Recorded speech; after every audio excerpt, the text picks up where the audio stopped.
আসসালামু আলাইকুম। ওয়ালাইকুম সালাম। কোন এলাকা থেকে আসছিলেন? উত্তরচর বাসা নিয়া উত্তরটার বাসা নিয়ে কয়টা গরু আনছিলেন? গরু আনছি একটা হই আমি বর্তমানে বিক্রি করতে পারছেন কয়টা? বিক্রি করছি। বিক্রি করছি দুইটা বিক্রি করলেছি। কেমন গেছে আজকে বাজার? আজকে বাজার মোটামুটি ভালো গেছে, ভালো গেছে? বলো ভালো গেছে। বিশ্বনন্দী হাটের তুলনায় 20 ইউনিট আনে তুলনা মনে করেন একটু ভালো গেছে। অনেকে বলতেছে যে দাম আজকে বেশি গেছে। হ্যাঁ হ্যাঁ, দাম মাত্রা বেশি গেছে। এখন মনে করেন সবাই ওই গরু কিনার লাগিয়া মানে আজকে ছুটি আইছে, সবাই ছুটি আইছে গরু লাগিয়া, এই জন্য গরুর বাজার টান গেছে। গরু গরু শর্ট দেখা যাচ্ছে। গরু শর্ট আছে আল্লাহর রহমত।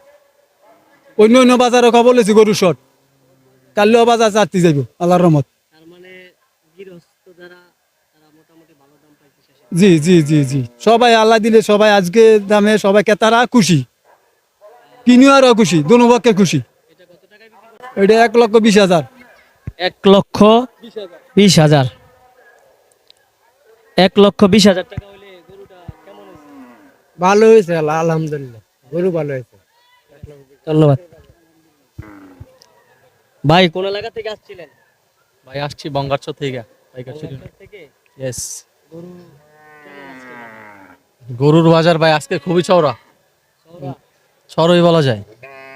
কেমন টাকা বাজেটে গরু কিনবেন? বাজেট আছে 3-4 লক্ষ টাকা। মিলাইতে পারেন না এখন?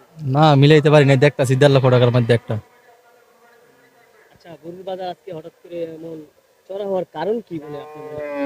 কারণ ভাই বলতে পারি না, তো গরুর বাজারে তো নতুন, ইনশাল্লাহ আস্তে আস্তে কারণও বুঝে যাবো একদিন আচ্ছা, আপনার জন্য শুভকামনা, আপনি যেন একটি বিশাল আকারের গরু ক্রয় করতে পারেন। ইনশাল্লাহ।